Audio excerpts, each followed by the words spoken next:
1,500. Hello, everyone. Welcome to the regular meeting of the Geneva 304 School Board for Tuesday, October 15th, 2024. Bonnie, will you call the roll? Molly Ansari, Here. Stephanie Bellino, Here. Larry Kabine, Here. Dan Choi, Here. Jackie Ford, Here. Willard Hook, Here. Paul Redlinski, Here. Welcome to all of you. It's good to see everyone here, and we're looking forward to an expeditious meeting where we recognize some fine achievements. So next thing is the pledge. Flag is right back there. I pledge allegiance to the flag of the United States of America and to the republic for which it stands, one nation, under God, indivisible, with liberty and justice for all. Thank you. There is an attendance sheet in the lobby if you'd like to sign in and register your attendance here. The next item, approval of minutes. We have two sets of minutes for September 23rd, regular session and executive session. Bonnie, did you receive any corrections? No. Does anyone have any corrections at this time? Okay, a motion to approve both minutes, please. So moved. Second. Bonnie? Stephanie Bellino, Aye. Dan Choi, Aye. Jackie Ford, Aye. Willard Hook, Aye. Paul Redlinski, Aye. Molly Ansari, Aye. Larry Kabine, Aye. Item 3, recognition awards, presentation, and public hearings. First item is the tradition of excellence. Principal Tom Rogers will present students to the board for recognition. Did I jump ahead of you? No, you're good. I feel like I usually steal Mr. Rogers' thunder, so I'm not going to say anything other than we're excited to have Tradition of Excellence back. It's been a few meetings, but now we're into the year and a lot of great kids to recognize. So the board's going to make their way around, and we'll pass it off to Mr. Rogers. Thank you, Dr. Barrett and members of the board. It's a pleasure to be here, and I was going to say, it did not take long for Geneva High School students to start doing great things. First off, we received excellent news back in September from the National Merit Scholarship Corporation regarding two groups of students. We have one group of students who have earned National Merit semifinalist status, and they have submitted applications with the hopes of becoming finalists, and so most likely we'll be back here in February or early March to recognize those National Merit finalists. Another group that we were notified of is the National Merit Commended students. And this group of students took like the semifinalists as well, they took the PSAT exam back in the fall of 2023. This group of students was notified that they placed in the top 50,000 students. Now that might sound like a daunting number, but those 50,000 students are recognized out of the more than 1.5 million students who took the PSAT in 2023, which means the students who I'm about to introduce rank approximately in the top, give or take 3% of all high school seniors in the country who took that PSAT exam. Very elite company. In other words, they're really, really smart. So at this time, I would like to recognize Ernie Beebe. And Ernie, as I read your names, if you'd go up to Mr. Choi on the left and shake his hand and work your way down. Ernie's nodding. I think he's done this before. I'm a veteran. I know what's going on. That's great. Next, Jack Donosky. Torin Holda. Anna Keller.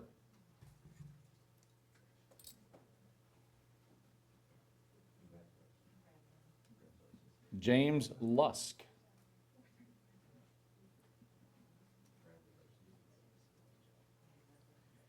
Annalise Rothar.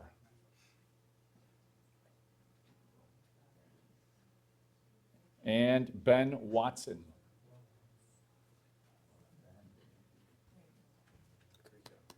These, yes, congratulations.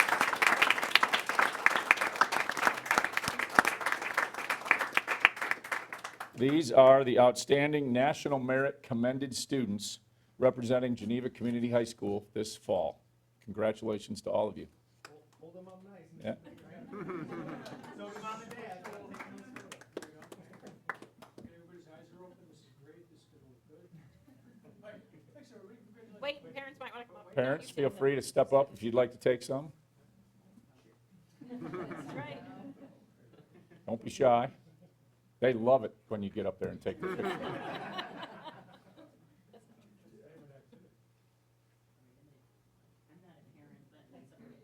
That's okay. Member of the paparazzi. These are famous kids. That's right. Anybody else? All right, congratulations.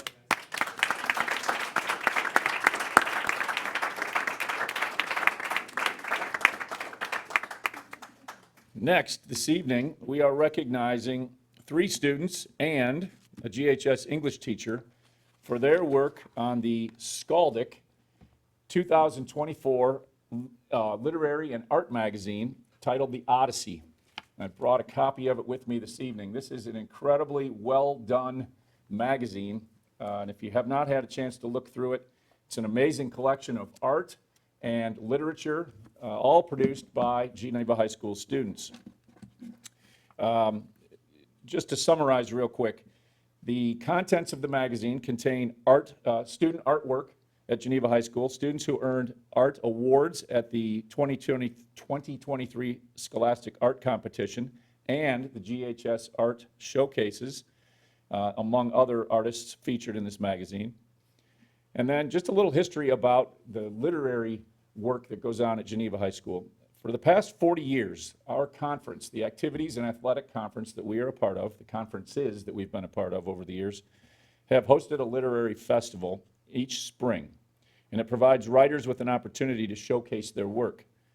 This magazine is able to include many of our school's winners in this year's issue, and it's indicated in the magazine if they were winners in that conference competition. And then a little bit about the award that this magazine has won. The Skaldic is proud to be a participant in the Recognizing Excellence in Art and Literacy magazine competition. The acronym there is REALM, and the National Scholastic Press Competition, NSPA. We're here tonight because the NSPA recognized this magazine as an award winner, and this has happened every year that where's Mrs. Peters? Am I right? I think every year that we've produced a magazine, it wins an award. Yes. So congratulations to the following GHS seniors who are on staff and still in school. There were 10 other staff members who have graduated, but tonight it's our pleasure to introduce Danielle Nasra. Danielle was a graphic designer on staff. Next, Claire Totman. Claire was the prose section editor, along with being a graphic designer for the magazine. And finally, Cameron Winzaninski, also a graphic designer for this magazine. And then finally, as I mentioned, GHS English teacher and Skaldic sponsor, Mrs. Heather Peters.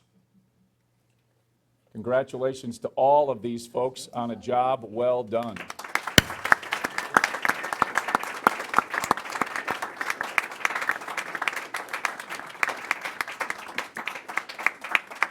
I just realized, I think I mentioned that it was an award winner. The magazine earned 4 of 5 marks of distinction, which is what makes it such an outstanding edition. And again, if you have the opportunity, when you're at the high school, we have a copy in the main office. I think, Mrs. Peters, you can still purchase them, right? Yeah, that's right.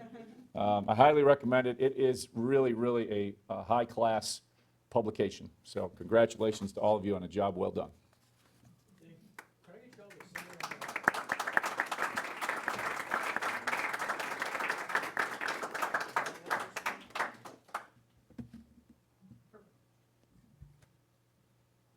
Any other parents? We're good? All right. Congratulations to the Skaldic staff.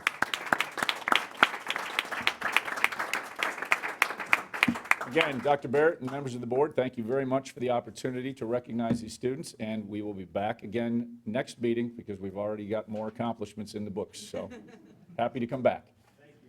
Now, high school folks, along with the students and parents, we need to make a quick transition because there's a middle school group that needs to make their way into the room. So as much as you'd like to stay for the whole meeting, you can't.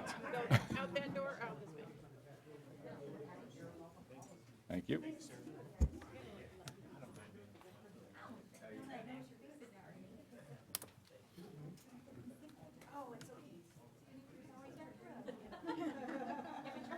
Bye, Mrs. Peters. Hello, how are you? No, I'm good. Good, I'm good. I have a copy of that magazine in my pilot list, which might have been intended for the whole board, but I kept it. It was good to read. I really enjoyed looking through it. And then number 6. I know, I kind of wanted to also. You need, Paul?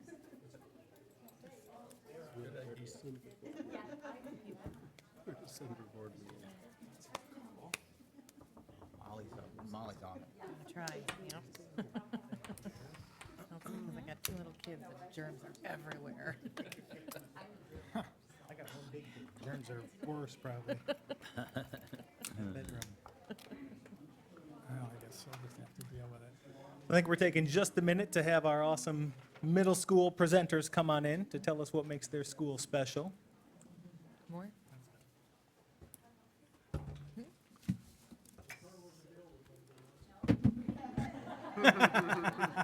So Yeah, nope. Who said that? I found a copy of the spell deck in my pile of papers a couple meetings ago, and it might have been intended for the whole board, but I kept it. It's pretty awesome. Yeah, I enjoyed it.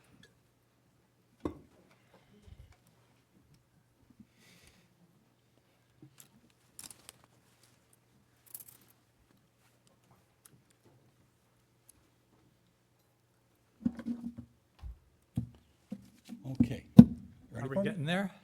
Yeah. This is item 2 on the menu, agenda rather. And Principal Terry Blue and Geneva Middle School South students will share what's happening in their school that makes it so special.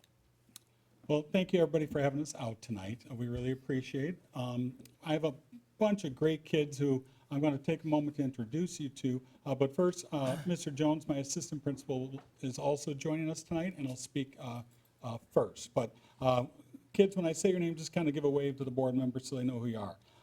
Mark Savinock, Hudson Weiss, Liam Eddington, Patrick Flaherty, Declan Oxler, and then Mabel Jackson and Dahlia Brady.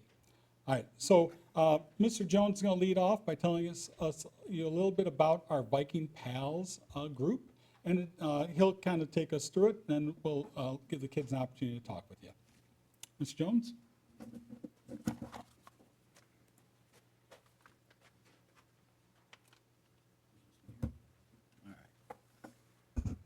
All right, thank you, Mr. Blue. I'm here and proud to talk about Viking Pals. So Viking Pals actually was like, the idea started in like 2019, but that was a bad idea for ideas sometimes because it just didn't work out that year. But we got it off the ground. A couple years later, we got some confidence and we got a great 6th grade class in that year. And so working with our New Pathways staff and students, it consisted of an idea where we would get together and try to figure out how we can connect our students. And what we came up with is our 6th grade students was the perfect class to do it. They were energetic, they seemed compassionate, and they also like to work with kids. And the New Pathways students were very similar in nature. So we ended up doing is like, what's the best way to get these kids together and the best way to get this off the ground, because we both saw a need. So what we did was we decided that during our lunchtime for 6th grade, that they would sacrifice one of the lunches once a month and go to see the New Pathways students. And next slide. And what would end up happening is when they would get together, there'd always be an activity waiting for our students that they can do together to help break the ice, but also end up working together at different times during that month. So it started off with around 20 students, and I think our groups would go there at least every other month. The students that have joined me that I'll get up here very soon, they've been through it the last 3 years, so now they're 8th graders. So 2 years later, we're still at it. We're still meeting during their lunchtime, working with students during these activities. But in these activities, I think it's really important to acknowledge that they're really getting to know the students, asking questions to each other about what they like, what they don't like, which is great for them. Those students, all our students are a part of our school, and I think, making those connections and seeing them, in the hallways and everything, they're always greeted with a smile, which is great. So some of the things, I'm not going to steal all your thunder, but some of the things that we've done in the past is we've made trail mix and played Thanksgiving bingo. That Thanksgiving bingo that, I don't know if you recall playing, looked like it's from the 1970s, so we still use a lot of the resources our district has provided in that. So yeah, I was shocked. I'm like, hey, it stood the test of time. So, but it still worked, and people enjoyed it. We also simulated a donut stand and colored popcorn blue for Spirit Day. At this point, I'm going to invite both Mabel and Dahlia up here to talk about some of the other fun things that we do. Let's see if I can adjust for you guys. Keep that microphone like right under your chin. It's the perfect place. What we would usually do is arts and crafts and games were always there. And so like we do like watercolor paintings during Christmas, and we'd make little, I think, turkey during during Thanksgiving time, and Dickinson exercise, so like just dance, and that type of stuff we do. Usually there's always arts and crafts and games every time though. To help with communication, we will create likes and dislike boards. So we'll have them cut out, or we'll help them cut out things, different things, do you like school, or doing homework? And we'll have a chart, and we'll have them, do you like this, or do you not like this? And then we'll help them glue it onto them. And then for our end of the year picnic, we do it at the end of every year.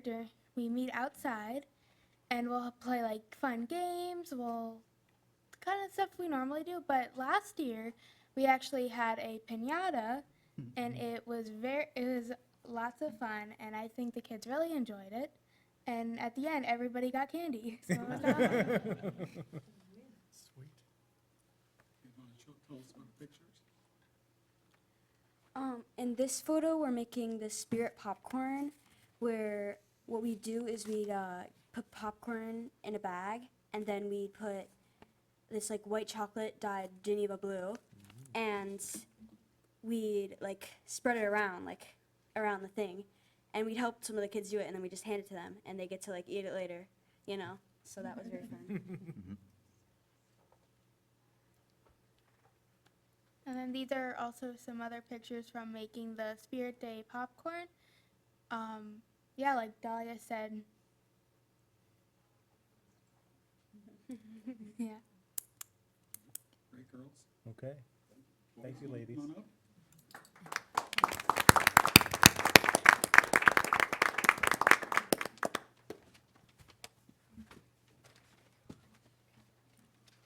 How did we start working with the kids? At lunchtime, we started playing with them when we went outside. Then we asked Mr. Blue if we could do more activities with them. And then Mr. Blue ended up giving in towards the end of the year and let us go. It sounds way worse. He let us go into their PE class and help them out.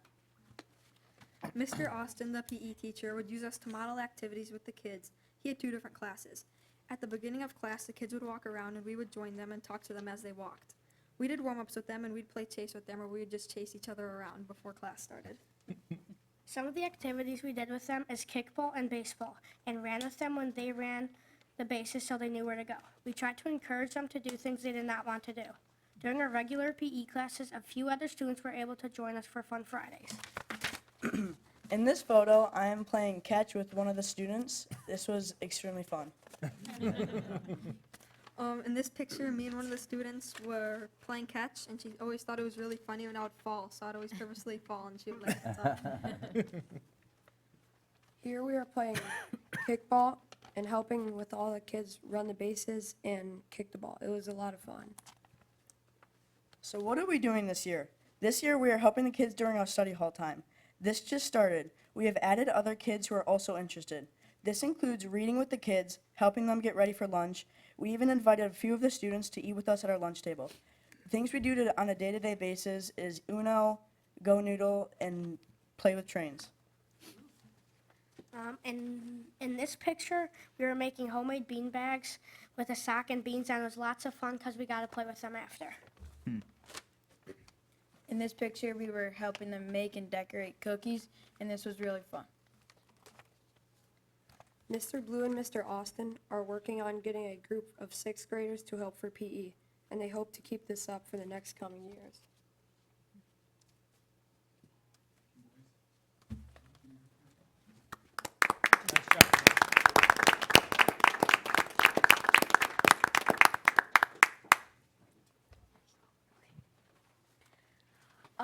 So one of the reasons why I really liked doing Viking Pals is like seeing how grateful the teachers were.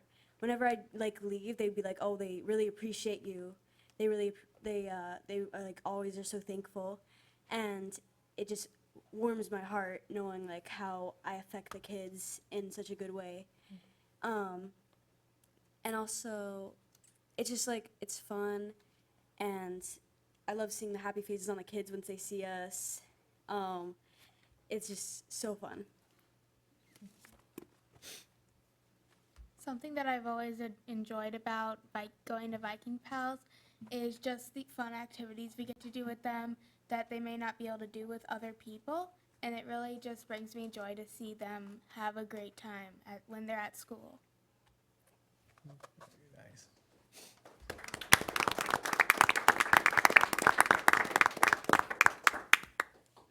All right, so the kids that you saw today that talked with you, they took advantage of a unique opportunity we have.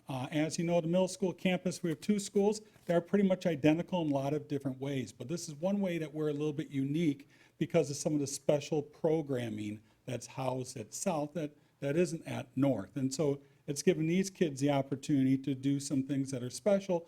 It helps, helps make all the kids at South feel like the school belongs to them and they're together. And like the boys were saying, the way they invite kids over to sit with them at lunch, it really does make you feel really good about the young people in Geneva and valuing the right things.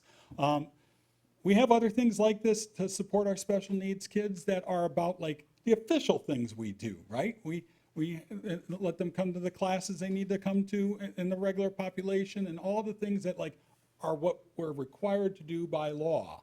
But these kids are here doing the things that are not required. And so we really do appreciate them. And guys, I'm real proud of you and ladies for doing such a great job with the kids. You guys serving as role models for getting things off the ground. You guys continuing it, and I'll get some good 6th graders, and you'll be their role models, okay? That's right. So thank you for letting us come out tonight and tell you about our program. I'm not sure if you have questions. Well, it's true that, just to clarify, like you said, making everybody feel part of the community. Some of the kids in this program are from our community, but many are not and might come from other communities. So they don't necessarily have a base of friends or people that they already know. So these guys are helping them build that, and that's pretty awesome. So That's great. Thank you. Yeah. Any questions? Anybody have questions? When I was your age in high school, I actually did that for a couple of kids in our school. It wasn't a whole program for the school, but I still remember those kids, and it means a lot. You're doing a good thing. You are. Yeah, very cool. You guys have to go stand and get your picture taken up. See, just see a couple of their faces like, oh, man. Go stand right in front of the screen here. Hang on, I'm gonna mute that.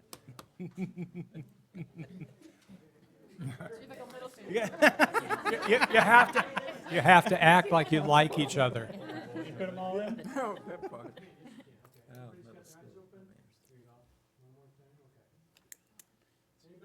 Mom's it. Parents? Go up there, go, do it, do it. Now's the time. Do it, yes.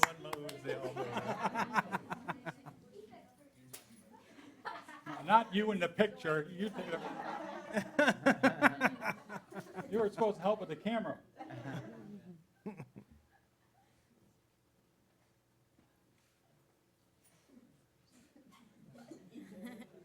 right, we good? All right, they have another appointment to get to. Yes, we thought they had another appointment to get World to, so, tour. yes, yes. Thank you very much for making time for us, everybody. Thank you for making time for us. I'll just carry on. Yeah. All right, well, while you guys are leaving, I'll go to item 3 on the agenda, having to do with Students Against Destructive Decisions. Lisa Meister and Ashley Adricelli will tell us about it. Yeah, Ashley couldn't make it tonight, but I'm Lisa Meister, and I'm one of the co-sponsors for the SAD Club, which, as Mr. Kabine said, it's Students Against Destructive Decisions. And we really try to instill a lot of life skills in our students that are part of the club, including peer education and including advocacy skills. And so that's why we love the tradition of gearing up for Red Ribbon Week and having the students present at our school board meeting, at City Hall, at the Park District, with their board, and to just talk about ways that we can incorporate a lot of fun activities around the city of Geneva to give teens an opportunity to have fun in healthy ways. And I'm really, really proud to have Dominic Ross and Luke Gaston with me tonight. These boys actually just joined SAD Club this year, and they're already speaking at the school board for Red Ribbon Week. So I'm really impressed about how they just dove right in, and they weren't afraid to stand up and talk in front of adults, which I know is a big deal for people. But I want to turn the microphone over to them, so come on up, guys.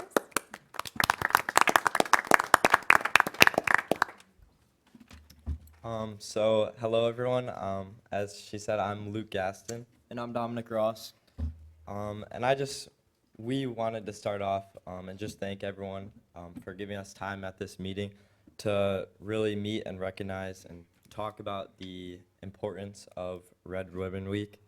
Now the nation celebrates this week each year really to send a message to the community about taking responsibility for your health and really making thoughtful decisions regarding substance abuse. And to start off, I want to talk a little bit about the past. And in the past, the main message has kind of been more about, the main message used by drug prevention programs was more about kind of a just say no strategy and other fear tactics. But through various psychological studies and research and looking at people who have been affected by drug abuse, we can see that this frankly was not very effective. And for the vast majority of people, the just say no approach was not enough.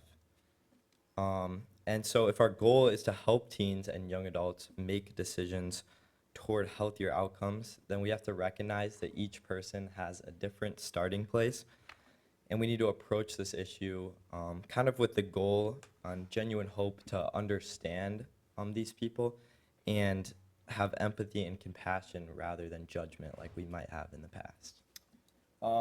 We need to meet teens where they are and talk about things relevant to their lives using evidence-based strategies.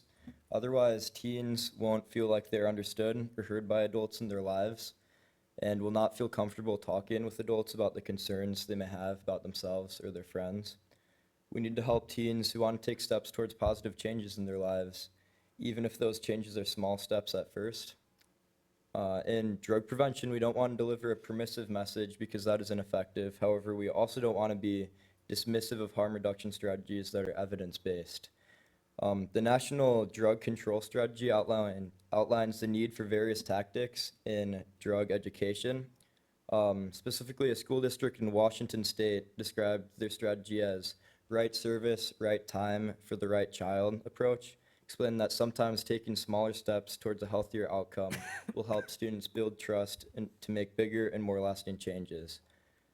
Trust is not a simple concept, but rather it's a long-term process. The major principles of harm reduction include care, support, connection, and respect to foster the trust and rapport needed for someone to reach out for assistance. Yeah, and so moving on, this National Red Ribbon Week theme is Life is a Movie, Film Drug Free. And what this theme really means to me is kind of that there's plenty of memories that we'll have and have had in our lives that are positive experiences that we want to remember, kind of like scenes in a movie. And these experiences might be things like first dates, football games, school dances, or simply just hanging out with friends. And we don't want to cloud these memories with substances that really steal our ability to remember these moments. And statistics show that teens are actually more involved in their community and have a sense of belonging and stability, that they are less likely to engage in risky behavior. And so in trying to make a campaign that's successful with students, we need to highlight 6 principles that help facilitate a healthy lifestyle. These principles are: number 1, finding a natural high that is your passion. Number 2, surrounding yourself with positive peer influences. Number 3, finding a positive mentor to encourage you. Number 4, having a firm belief in your abilities and talents. Number 5, setting goals for your future. And number 6, building resilience to help you get through challenges in life. Now at the high school level, we are helping students build assets that they want to give back to their community with services like SAD Club's annual food drive. And we're also working with our GTV, Geneva Television, students to promote healthy decision-making and being brave and standing up to peer pressure they might encounter. We are encouraging more connections between clubs at the school to really just increase the social network between students and among teens, and ensure that everyone has a safe and comfortable space to connect and grow. As a community, we can make an impact by providing fun, healthy things to do through our park district programs, our city planning, and our school district extracurricular plans, so that teens can choose to participate in safe and fun activities that they're actually excited for. We aim to have these activities be accessible to participate in with their friends, while also allowing for adult participation and guidance. As parents, we heavily encourage you to talk about healthy decision-making under pressure within your own families, and encourage an open dialogue with your kids. Talk often in your homes and what your kids can do if they're worried about a friend or if they need some advice on how to handle a situation. Teens often feel that they can't go to their parents on these topics because they're concerned for their parents having an alarming response, or fearing that they'll lock down them and put them in a protective bubble. As parents, your teens need to know they can approach you and ask questions, so that they know when the heavy stuff comes up that they won't be afraid to approach them. They already have an established relationship and dialogue, or having a established relationship and dialogue going is vital, because teens aren't trying to, that doesn't require the teens to handle life and death situations on their own without help. These are some of the many ways that adults and teens can work together to get a handle on reducing harm and increasing discussions. So with that, we want to thank you for your time and attention in discussing this important annual week of drug prevention and awareness. Thank you guys very much.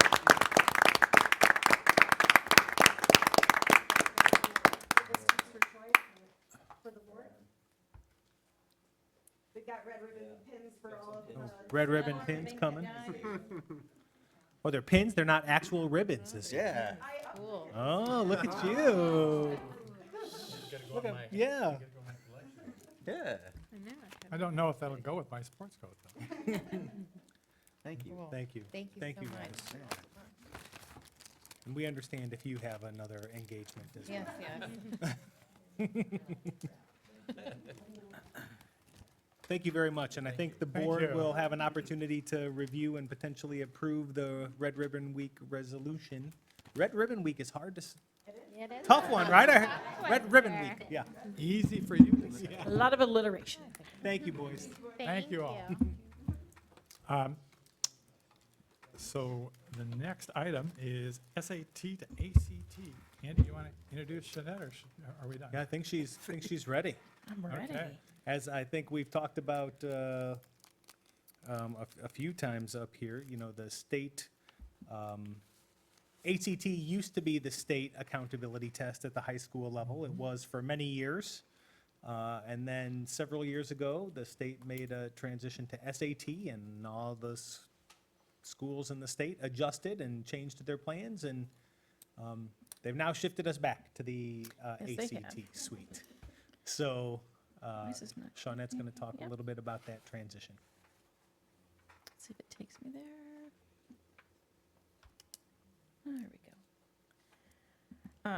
I apologize, this will not be nearly as wonderful as what we've heard from all of our students and the staff that were with them tonight.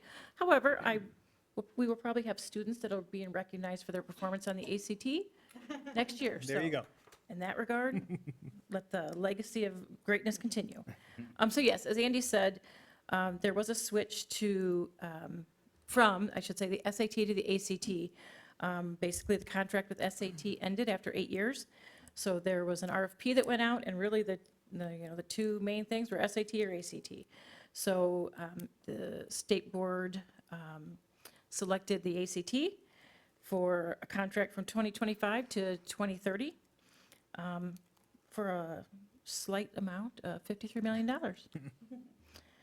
So just basic information, for those of you that maybe have older students, when we were at ACT before, there was the Explorer that our 9th graders took, the Plan that our 10th graders took, and then 11th graders took the ACT.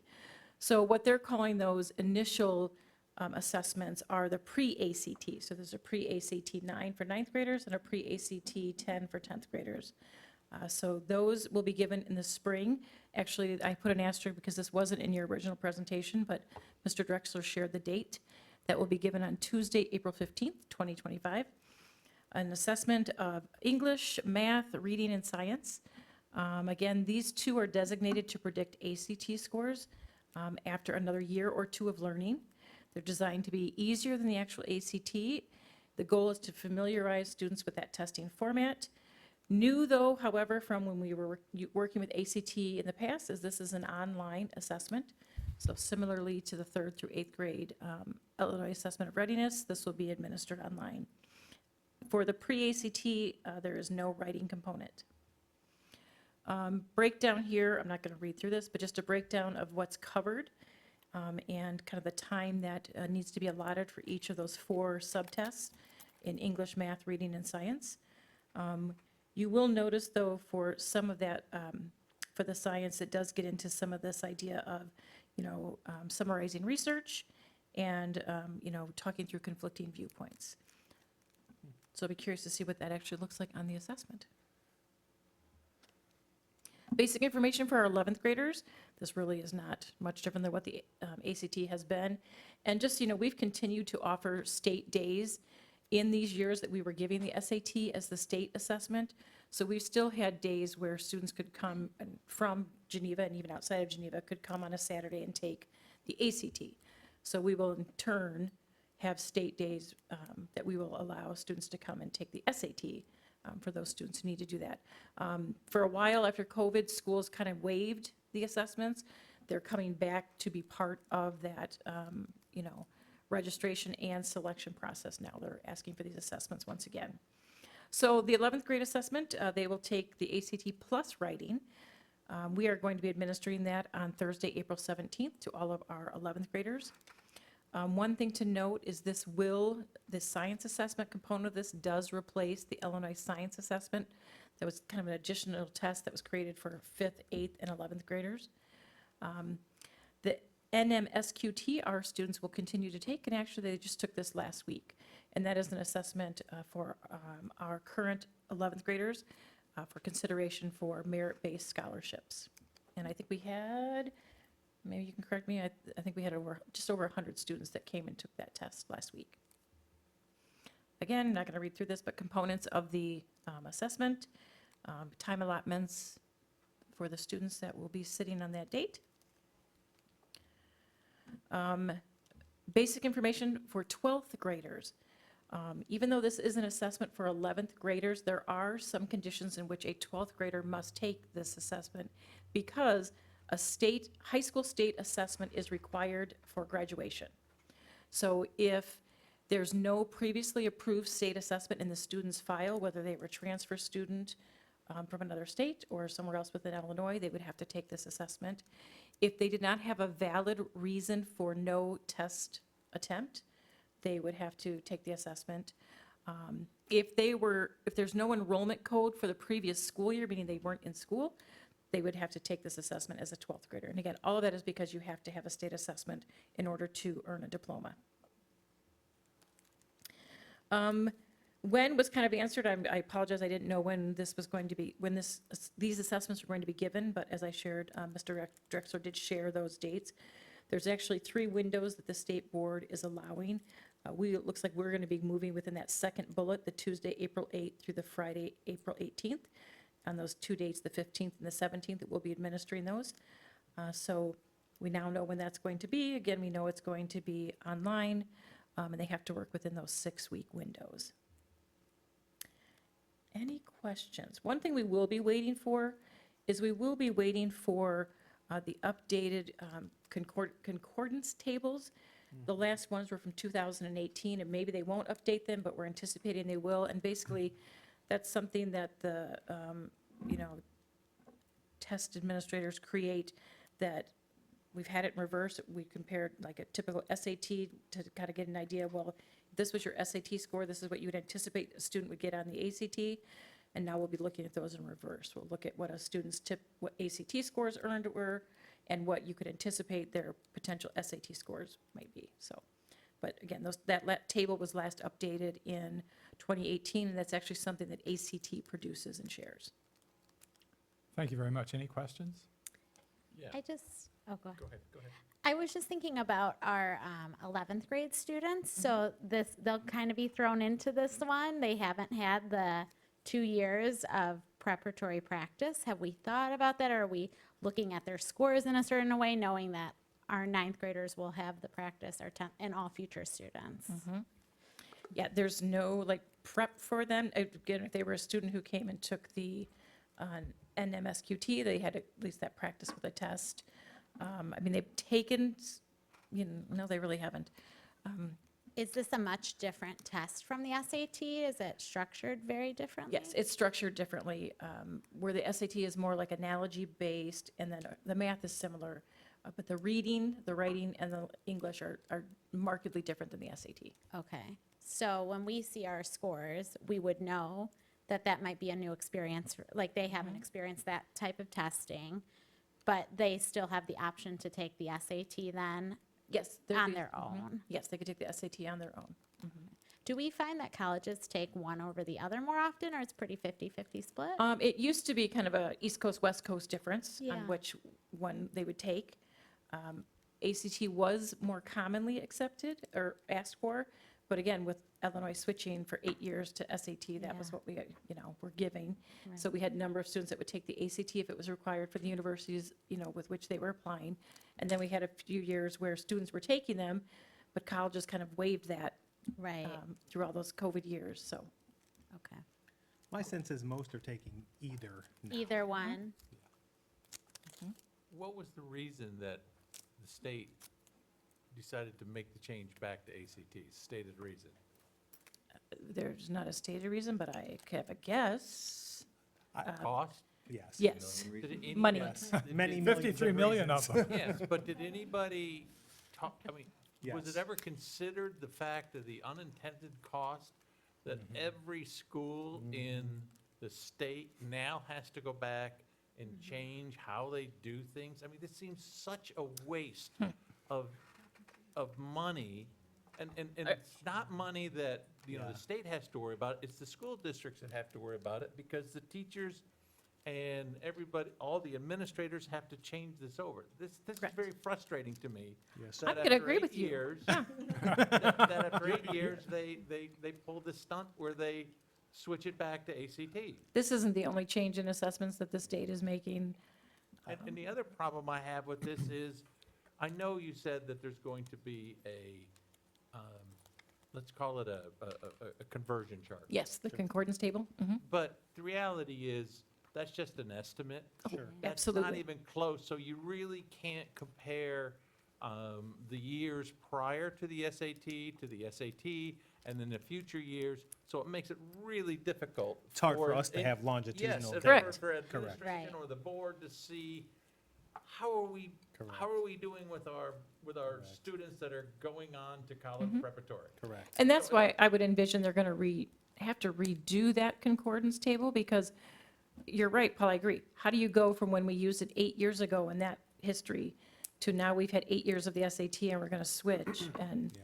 Yeah, I mean, it's just so frustrating that, you know, it's like they weren't thinking.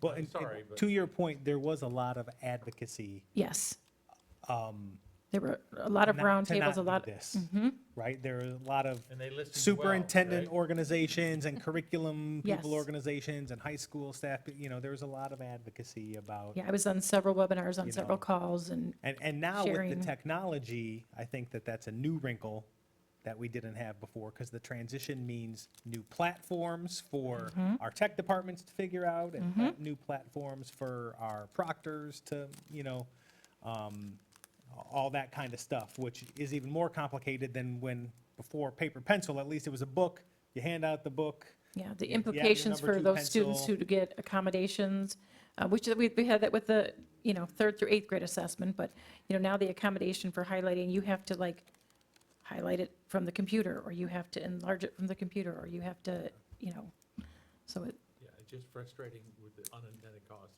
Yeah. Yep. Unintentional costs that are really there and that nobody really sees except for the local school districts. Yep. And the impact on the students. I think this will impact our 11th grade students in some way, so. And possibly our 10th grade, Yeah. because they don't know purely the test-taking techniques that you're talking about, that we teach them over time. Right. Well, I think that might fall under the heading of preaching to the choir, since I suspect we all agree. I told you it wasn't going to be as exciting as all the wonderful students that came up. I did have one more question. Yeah. So is this something that we as a board have any, I know we don't have a direct say in, but you know how Jackie brings her legislative issues that she's going to talk about, that we get to say we support or we don't support, and how the Illinois State Board can advocate? Is there a role with something like this type of decision, since I know they are going to be making more standardized testing changes? Does anyone know of anything that we can have an impact on, to say this is better local control, or what that might be? I do think part of IASB's role is advocacy, and I do think these are the kinds of things that, you know, if our board has a strong opinion and wants to, you know, share that about something like that. I don't recall if IASB had any advocacy around On this that. issue. Okay.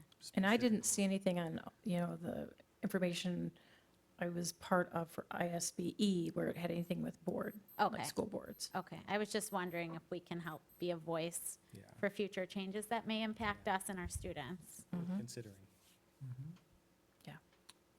I'll be back to talk about changes to IAR at a future meeting. Well, thank you very much. Yeah, thanks. The next item on the agenda is the budget fund balance transfer hearing. Talk about more fun. More fun. The first thing on this process is that I convene the public meeting and welcome those in attendance. And so, welcome. Glad that you're here. This is a part of the board meeting, but it's an internal part, so this happens as well. I think that really what it comes down to is calling Todd and saying, want to tell us about all these things? Sure, that's why I came tonight. Part of the board's process every fiscal year is to approve the budget. It's our spend plan. And then to make certain things occur, there are from time to time needs for additional fund use. This resolution identifies those fund balance transfers that we're going to utilize to support our technology leases, a lot of our capital projects, including expansion of our transportation center and a new fueling station. And so this is really how we're moving some of those excess dollars to utilize those that we've kind of built up over time in reserve. So the hearing doesn't take any testimony, gives you direction. You'll then vote on the resolutions. It authorizes me as your treasurer to make those occur in our financial system. Essentially, we're moving the money on paper. And these are all transfers that you've talked about a lot as we've been going through the budget process over the last several months, so. Right, they're all part of the budget process. We've done these before, just to let everyone know that's a typical practice for us. It's just a formality, and that we have to go through it, and then I can act upon your decisions tonight. Great. Thank you. Board members, do you have any questions of Todd? That's the right answer. Does the public have any questions having to do with this issue? Okay, in that case, I will close the hearing. We will, later in the board meeting, act on these transfers. Public comments is next. Bonnie, did you receive any public comments requests? Does anybody want to say anything now? Thank you very much. Legislative updates. Ms. Forbes. Yes, I wanted to start talking about the resolutions. Earlier, Bonnie had emailed you the document of the resolutions that are being proposed by the IASB. So I'm actually going to use the screen and go to the website, show people where you can also see it on the website. Let me get this going. I can't do two things at once. So you can, we'll look at that together, and then I'll give my annual speech about the resolutions as well. Okay, here we are. All right, so starting to get to how you can access the resolutions online. This is the IASB, Illinois Association of School Boards website. If you go under Advocacy, and over on the left, you'll see the resolutions information under Delegate Assembly. And if you scroll down, you can read the committee report. There's also information about exactly what these are. So my speech every year is that these are just resolutions that give guidance to IASB about what is important to school districts. You are not creating law, you're not proposing law. The Illinois General Assembly and those members of the General Assembly are the ones who propose laws and pass laws in the state.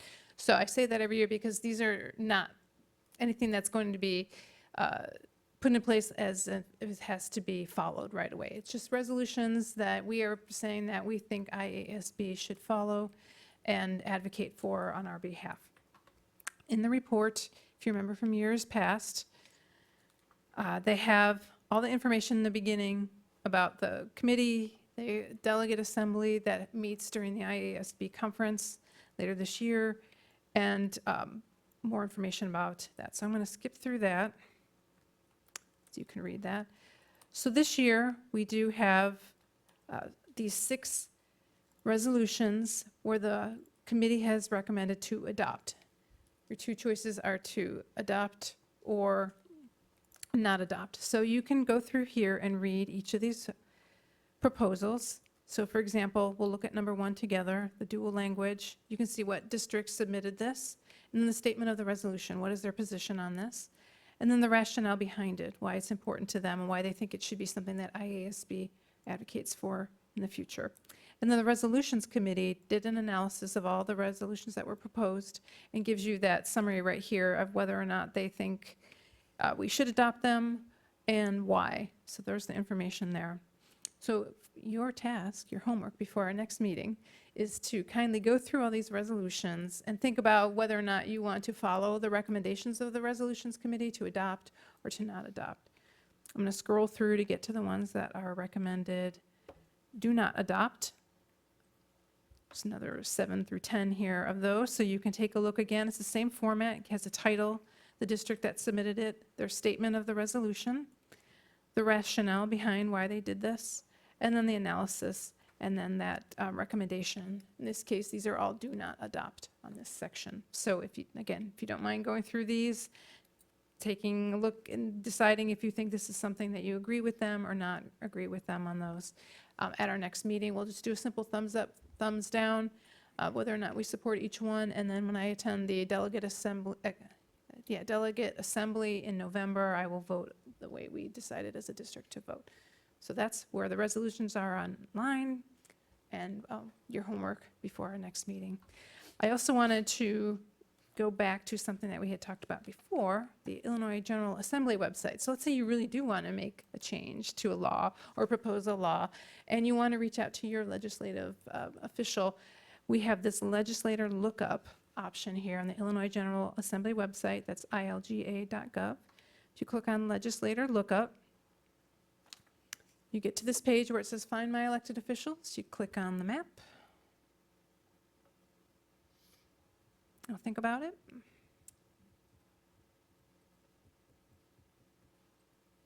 I'll think really hard. All right. So you can do one of two ways. You can zoom in. It shows you the splash screen each time. You can say, I don't want to see it every time.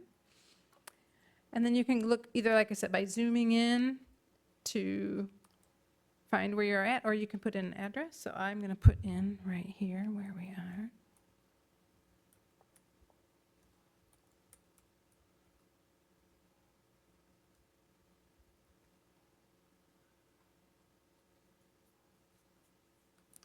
So then here on the right, it will show you who your elected official is for each of the different offices that they have. So president, vice president, senator, but congressperson, that is different depending on where you live.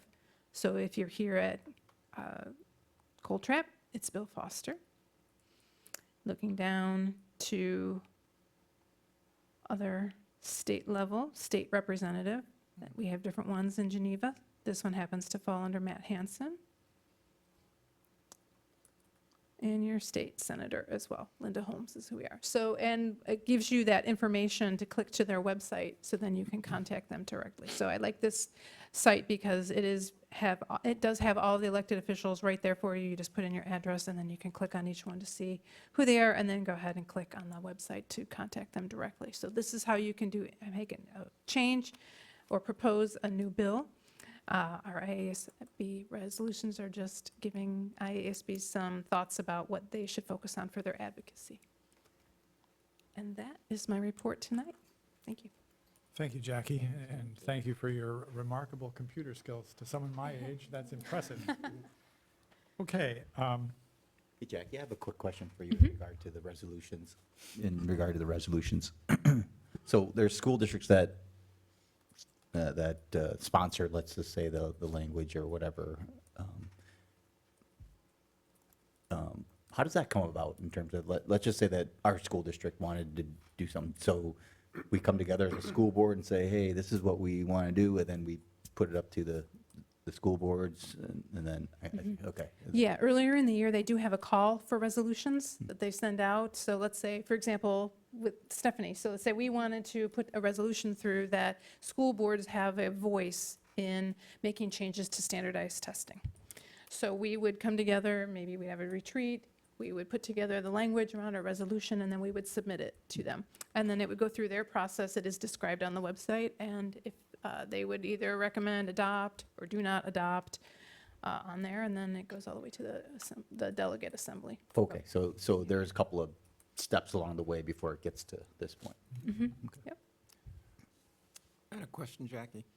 So you showed us these representative links and state senator. So is it that we wanted to contact them, would not be contacting them as a board member, we would just be a private citizen, is that correct? Generally, yeah. Okay. Yeah.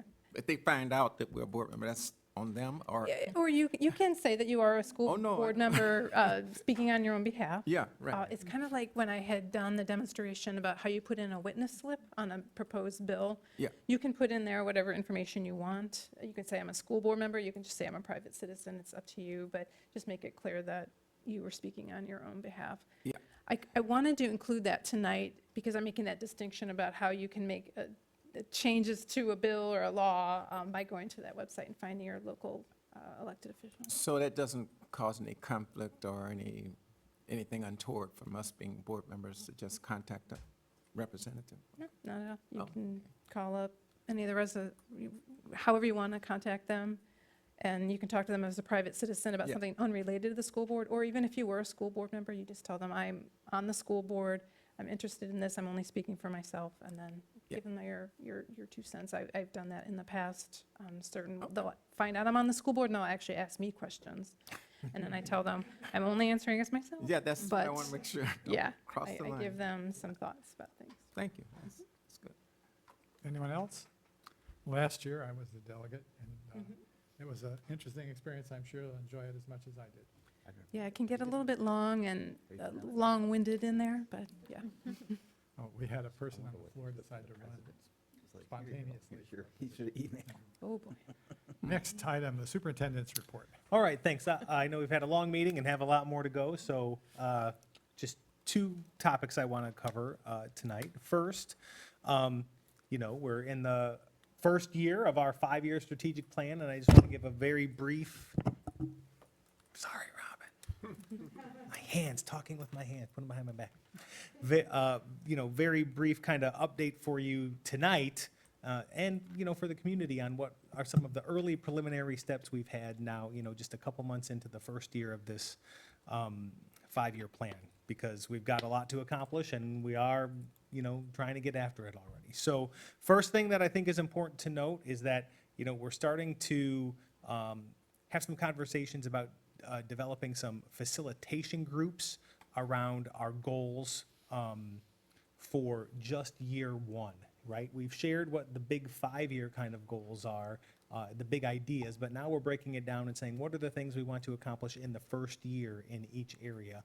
And we're going to develop some little groups to go through that work. That can't be just something that I do or just the cabinet does, or, we've got to have a whole bunch of people involved in some of those conversations. So in the area of enrollment and staffing, the key things that we've already started to take on are, you've already seen the demographic study review. We've, gotten into that at a few meetings so far. And we're also in the kind of beginning stages of a facilities capacity assessment. And those are really the 2 pieces that we're going to need to start having some of these conversations about, are we right-sizing our enrollment and schools and all those kinds of things, and to tell us if we need to have further conversations. So we've got the demographic study done. We've taken a look at that and, kind of drilled down. This facility capacity assessment is the next thing, because as you remember, you can get some hard numbers from our architects, but we also need to do this in a way that acknowledges how our schools are used, and our schools are used now differently than they were when they were built. And so we need to be able to do that. So those are some key components happening in that area.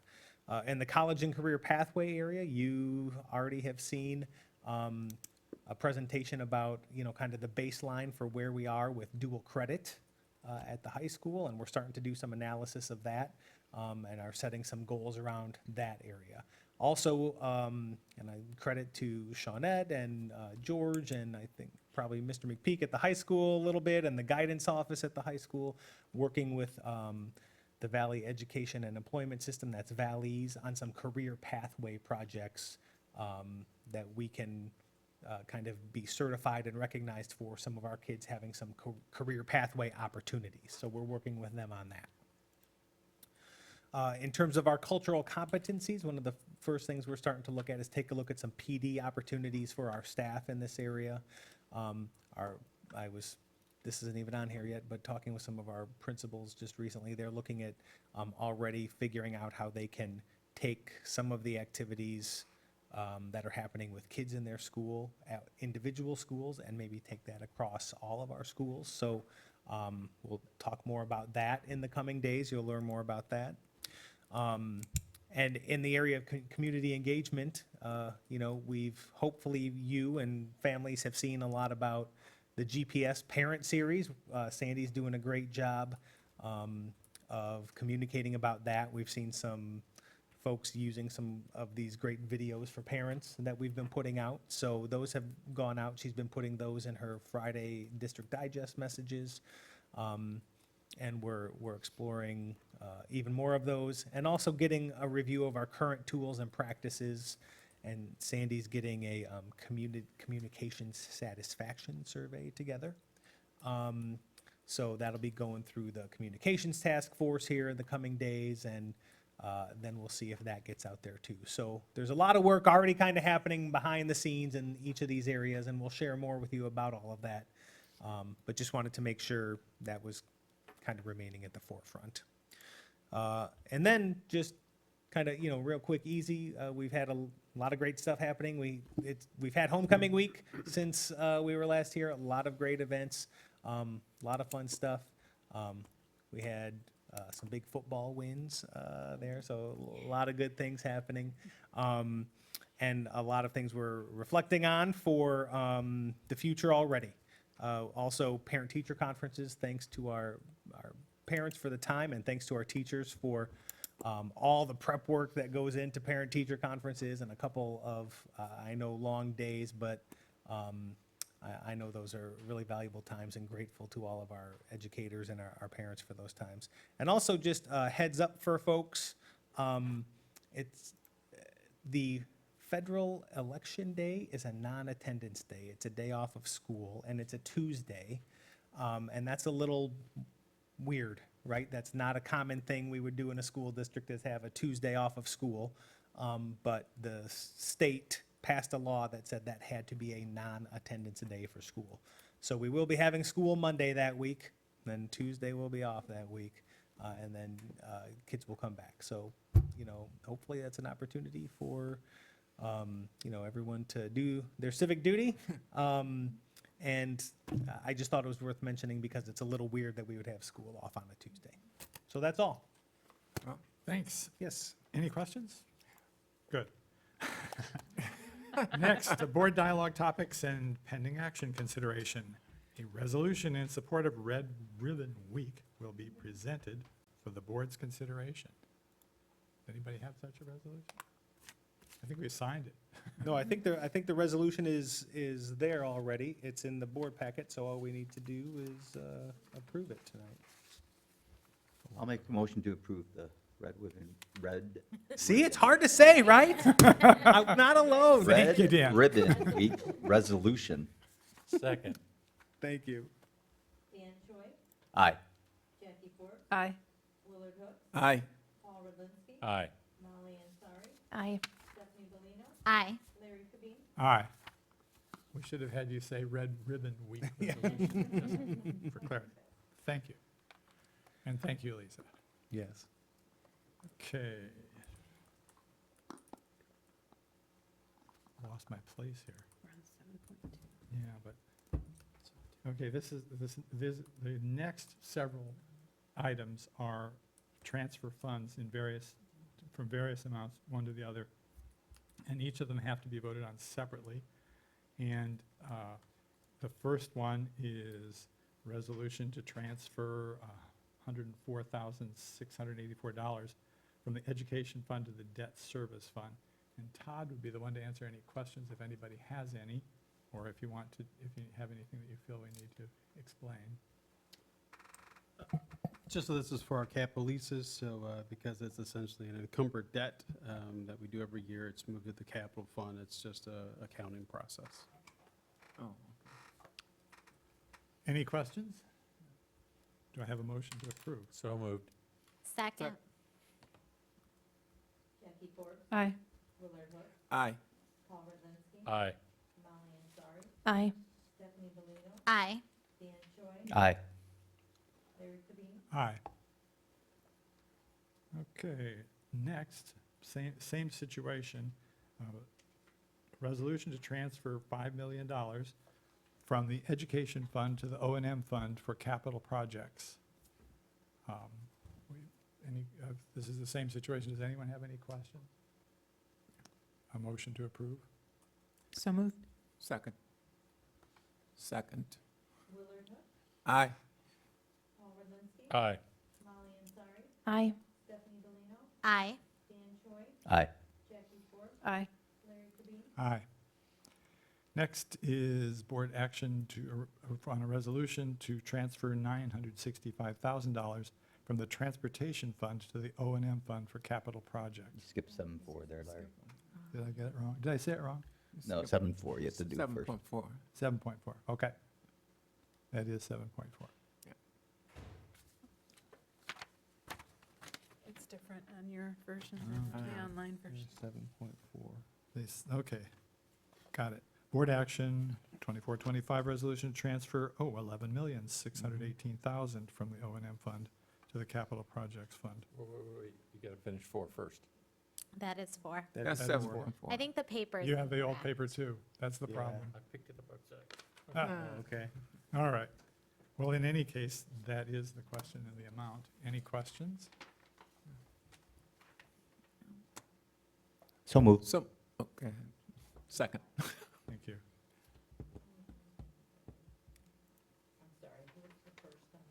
It was Dan and Willard. Aye. Aye. Aye. Aye. Aye. Aye. Aye. Oh, they just flip-flop those. Yeah. Okay, thank you. Item 5, board action, 24-25 resolution transfer $965,000 from the transportation fund to the O&M fund for capital projects. That seems very familiar. Any questions? Motion? So moved. Second. Aye. Aye. Aye. Aye. Aye. Aye. Aye. Okay, thank you all. The next item on the agenda, work study topics and future action consideration. One is the textbook resource review contained in the packet from Shawnette Sims. Do you have anything to say further on those? No, those were just the new textbooks for the AP US History course that is currently running. They were just late to production. Right, they didn't get them produced in time, I understand that. Any questions, anyone? So they've already been reviewed, these books? No, this is it, this is when we will. Yeah, right. Okay. So they're officially going on display now, and they'll be on display for the next month, and then an opportunity for the board to formally approve them in a month. Okay, so I have a question. Sure. So, I remember the last time the books were, I was new to the board, so is it that the decision is, I know there's probably been a subcommittee to look at these books and make a decision about them, is that correct? Yes, the So teachers who is teach the this- course. Is this display something that, as you say, the public has a chance to review it? Is it that the decision's already been made to use these books and we're just going through formality, or is it really something that we really are discussing in terms of whether it's appropriate? So typically, they've been through the entire like committee, and it's more than what you initially said, it's, to review them. But also, I will say for these books, since this is an AP course. Yes. I mean, they basically tell us what books we need for the course, so that even if what you were saying, if we did it in reverse, where there was really public input before. Oh, okay. So, so putting them on review is, just want to make sure I understand the process. Is it just so people can look at it, but the decision's already been made to use the books? Is that what I'm understanding? We have to vote on the I decision. know we You have to vote on vote on that. it, but I'm just saying, is it, What, those would be the resources that the group of educators and leaders that, reviewed what they was reviewed. available are recommending. Yeah. Yeah. So this So- book is a little unique. I think I know where your question's coming from. This one is a little unique. Well, it's unique for several reasons, our process here. We typically do this in the spring yeah, and, bring texts forward. when we did this last spring, this was not included. Right. We were using we were actually using this book already. This text is already approved by the board, right? And this is the updated version. So what happened was, over the summer, we had partially, I think, due to the, Advanced Reduction. Placement? Accelerated Placement Act. Accelerated Placement Act. Right. More students enrolled in AP US History, which, great. So we needed some more books, but they don't make the old books. So we couldn't get any more of the old books. So we need to adopt the new books. It's basically, it's like the updated version of the new book, so we could have more books. So in this case, the text is largely the text that the board has approved previously. This isn't like some of the other texts we've gone through that have gone through this process in the past where they're not already currently in use. Right. And the board is taking a look at them. Does that make sense? Yeah, this is Hoffman Mifflin. Yeah. Yeah, got it. Yeah. Okay. So does that mean that we'll switch the book all over to the new one, like halfway through like starting next semester or something? Is that the plan? Okay. There is one classroom right now that they don't actually have the textbook because there weren't enough. But the senior teacher of that said he would take that section, and so then he's just sharing with Oh, okay. some I other see. colleagues.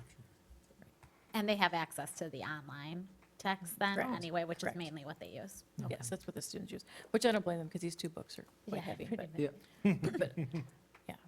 Okay, anybody else? I applaud you for questioning these things, and as I learned reading a textbook the last time around, it's worth it to read it. I mean, I learned some things, so it's a good deal, but I'm sure that the AP should be good. Nevertheless, we as school board members can point out areas that we feel need adjustment. It's not the graphic novel version of the US Right, history. exactly. Yeah, See? there's that. Quite the opposite. In any case, thank you. Yeah, yeah. Thank you. Item 9, the board meeting presentation schedule and the FOIA requests and board correspondence.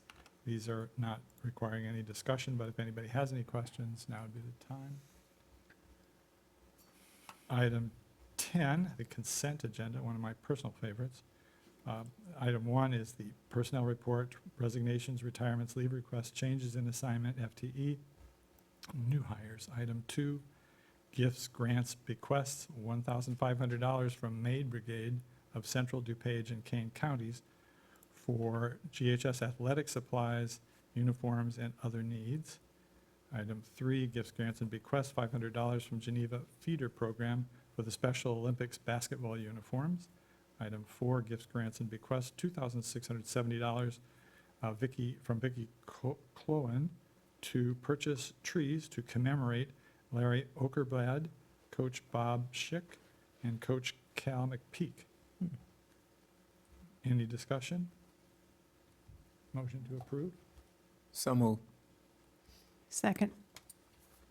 Stephanie Bellino, Aye. Dan Choi, Aye. Jackie Forbes, Aye. Willard Hook, Aye. Paul Berlinski, Aye. Molly Ansari, Aye. Larry Fee, Aye. Thank you. Board member comments and reports. Stephanie, would you like to add anything? Sure. Today, I was able to attend the PTO meeting at Williamsburg Elementary this morning. They have so many great things going on and a really active group of parents, so that's lovely to see. But they do have a trick or trunk coming up. Is that, I always say it wrong, so trick or treat, maybe. Trunk or treat. Trunk or treat. I always say it the wrong way. They have that coming up later this week, so, if you want to go and visit that, I think it's on Thursday at Williamsburg Elementary. A lot of fun things going on. So just thank you to all those parents who are active in their school and doing some great things for the kids in the school. Paul and I also were able to attend the Theater Boosters meeting right before this meeting. They just wrapped up their underclassmen play and heard some great things about that. And then they are getting right started on their next play, which is going to be A Christmas Carol, and that's going to be December 5th through the 7th, which will align with the Geneva Christmas Walk, which is just really nice to see something going on in our community and in our high school. And it could just be a great community event all around. So mark your calendars now, because I'm sure you won't want to miss that one. And then Music Boosters have started their greenery sale, so that's popular for a lot of people. So you can go on the Music Booster website and order some greenery. That's all I've got. Thanks. Well, I admit that the last week and a half, I've been kind of out of pocket. I was at a 5-day convention downtown Chicago, so I kind of missed the football game trying to take care of my wife, so I admit that, sorry.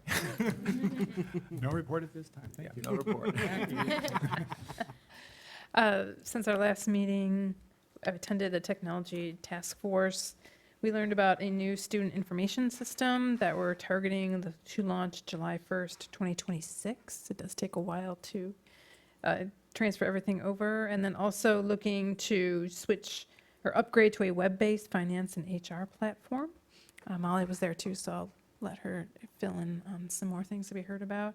I've been able to attend some football games, and exciting to see the Vikings doing so well. Congrats to our boys golf team at the high school, has been doing well as well in their season this year, and some of our other sports activities, and I think that's all.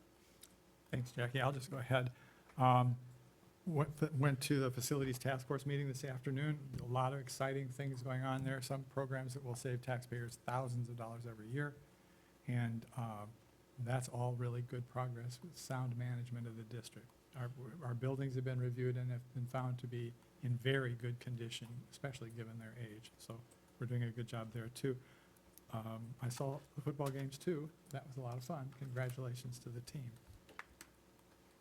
Yeah, I'd like to say congratulations to all the students that were here earlier today that did the presentations for us and stood up and talked to the board. I think that takes a lot of thought and effort from them, and it's nice to see them out here talking about the things that they think are important, and I really appreciate that. I was with Larry at the Facilities Task Force meeting. I'm really pleased to see how this is going.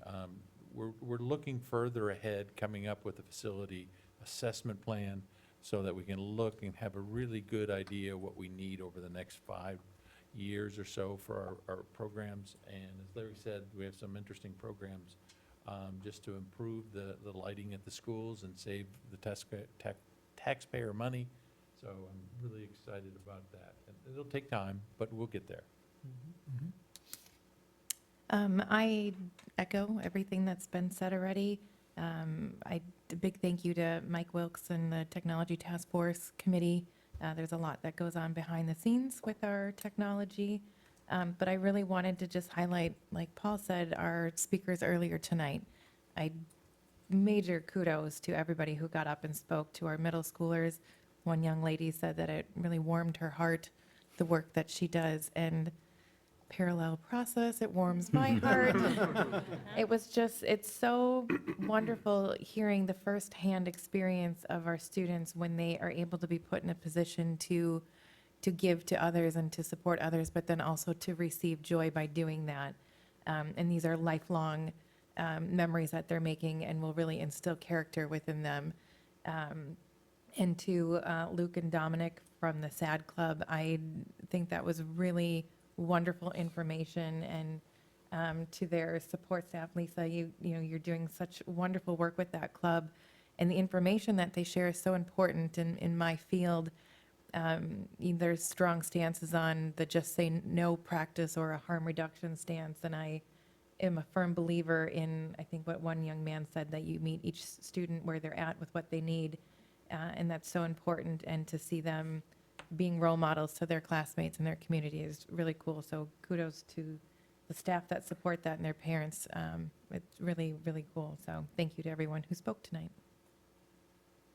Yeah, I have really nothing to add. Echo everyone's thoughts. The only thing different, I guess, that since the last time we met, I think it was homecoming week that Monday that we met. So seems like everything went good. I'm curious on the parade day, we had a change in the, kind of the day. Seems like everything went pretty smoothly in terms of, Well, we're reflecting on that. Okay. We're reflecting on that. Mr. Choi. We're reflecting on okay. it. It did work. It did what we had hoped it would do, right? Which was to make sure if kids were going to be pulled out, we knew ahead of time that they were going to be pulled out, and that it wouldn't be impacting other academic stuff in the day, so our buildings could kind of change those schedules and try to be more prepared for it. So that all did happen, but a lot of kids were out of school. And so we're reflecting on how that all worked and what else we might need to do. And the parade itself, so cool going down 3rd Street. I would also say I drove in it, a float kind of thing in it. And boy, those kids were real close to the cars in some spots, and it's a little stressful. So we could find a way to fix that too, I think. Bigger pieces of candy, and you need to throw them harder. I think that's part of candy. If there's candy, it needs to be much farther, or thrown much farther. I think that's part of it. But yeah, so it worked, but illuminated some new challenges that I think we're reflecting on too. Good. Thank you. All right. Well, thank you, everybody. I thought afterwards, the facilities task force, with this first little cold snap, the new boilers in the high school are working superbly. Oh, excellent. Just wanted to let Excellent. everybody know that. Next, item 13, executive session to consider matters pertaining to appointment, employment, compensation, or performance of specific individuals who serve as independent contractors in an educational setting, or specific volunteers to the public body or legal counsel for the public body. Litigation, when an action against, affecting, or on behalf of the particular public body has been filed or is pending before a court or administrative tribunal, or when the public body finds that an action is probable or imminent, in which case the basis for the finding shall be recorded and entered into the minutes of the closed meeting. So we need a motion to go into executive session. So moved. Second. Aye. Aye. Aye. Aye. Aye. Aye. Aye. And we do not anticipate action after the closing of the executive session.